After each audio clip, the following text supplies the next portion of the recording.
Hi, and welcome to this session on assessing future research requirement for the safe and effective use of geoengineering, including whole lake experiments. My name is Kasper Reitzler. I'm from the University of Southern Denmark in Odense. And during the past 14-15 years, I've been involved with different aspects of geoengineering, especially focusing on using different products such as aluminum chloride, but also recently focusing on this new product called Fosslog. Well, my first time with geoengineering was during my PhD back in 2001, where I was a part of a huge project to restore a Danish lake for the first time with aluminum chloride. As you can see in this picture, it was kind of a low-tech application. We had a big tank with the aluminum placed on the shore. From here on, we could pump the aluminum chloride out to the rear end of the boat. And from here it was distributed to the water. Before we added this aluminum, we tried to calculate the right dose of aluminum to use in this lake. At that time it was very common to use lake water pH to calculate the dose. So you basically calculated how much aluminum can you add to this lake before the pH goes below 6. We wanted to use another approach. We used the modified Senner fractionation to calculate the amount of mobile phosphorus in the sediment. And from this mobile phosphorus pool, we could actually determine how much aluminum do we need to add to immobilize the bind of phosphorus.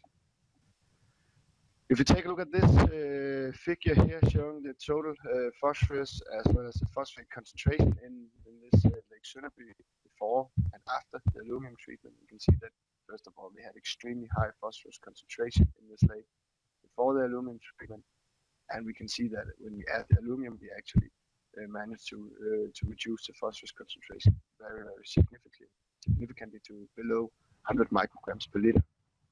And the result was very positive, especially in the first few years after the application. We had invasion of rooted macrophytes, improved seggy depth, and a lot of zooplankton grazing the phytoplankton. So all in all, a very positive outcome of this. However, we have continued to monitor this lake, and you can see that the phosphorus concentration is actually increasing with the years. So now it's around 500 micrograms per liter. So one question is, why do we see this increased phosphate concentration in this lake? Well, one question or one answer could be that we added too low a dose of aluminum. Could also be that some of the phosphate bound to the aluminum is now being released again, like competition with other substances. Or alternatively, that we have too much external phosphorus entering this lake.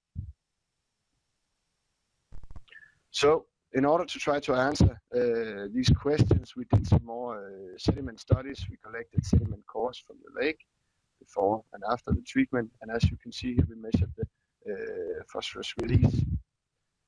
Before the aluminum treatment, we had a really high release of phosphorus, around 30 milligram of phosphorus per square meter per day. But this was significantly reduced to below 5 milligram in the years after. But we can also see now that in 2010 we have a tendency for higher phosphorus release from this sediment now.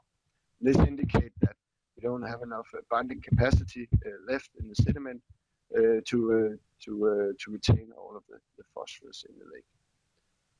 So at the same, or in the years after our application, we saw a lot of nice laboratory results being published that could explain some of our results.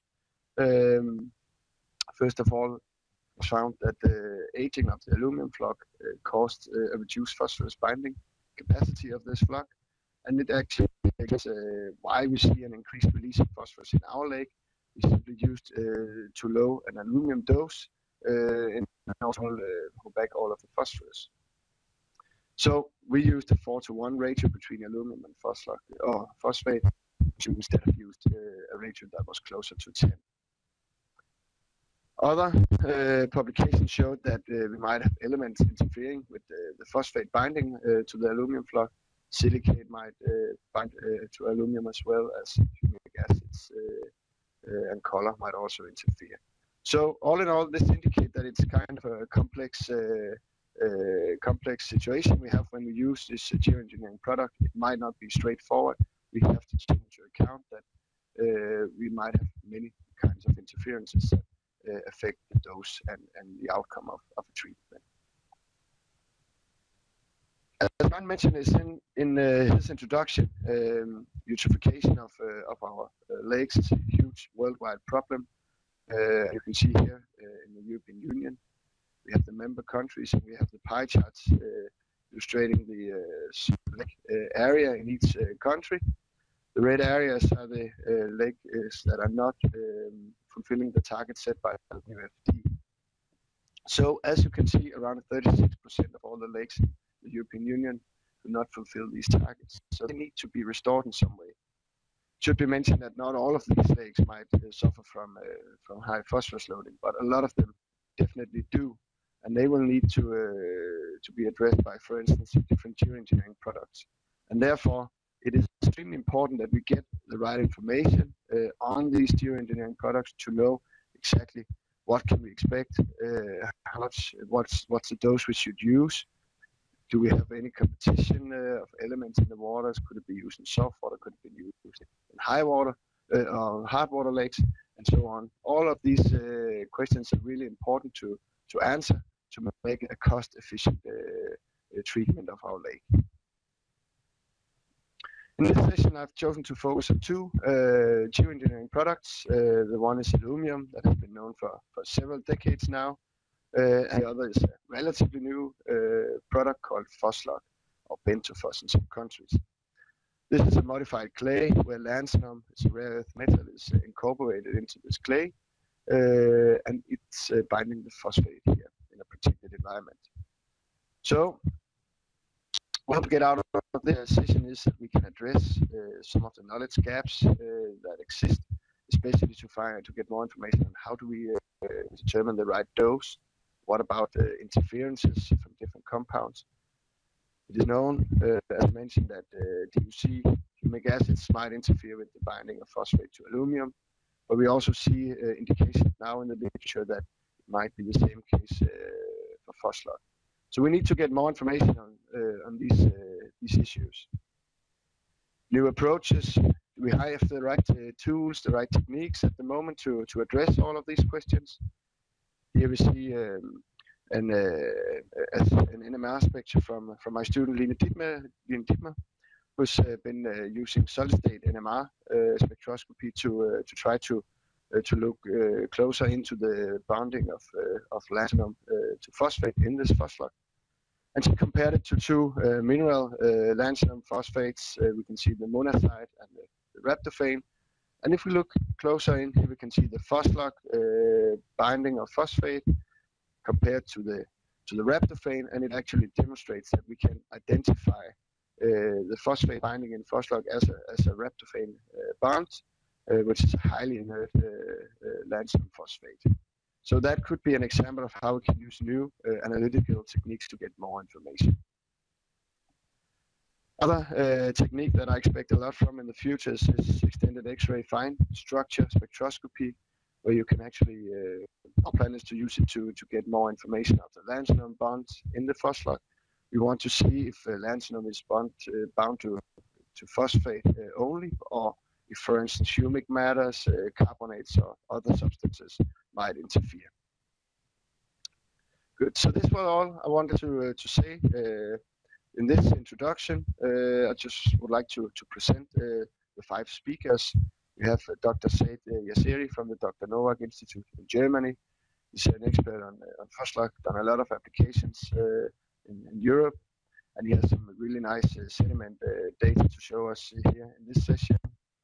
The next speaker is Michael Leurling from the Wageningen University in the Netherlands, also been involved in several full-scale treatments with Phoslock.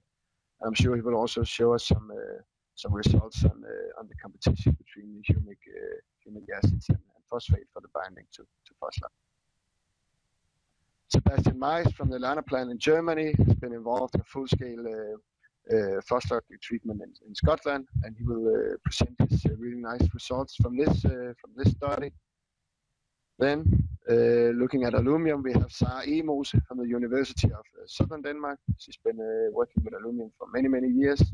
Huge experience in this area, and she also shows us some nice full-scale data here, and also show us some unexpected findings of the aluminum. Finally, we have Dr. Brian Huser from the Swedish University of Agricultural Science in Uppsala, and he will talk about his experience with treating lakes with aluminum. He has a lot of experience from treating American lakes, so I really look forward to seeing his presentation as well. So I'm sure we have a really nice session coming up, and I just would like to welcome all of you to follow this session, and I hope you will engage in the debate afterwards. Thank you.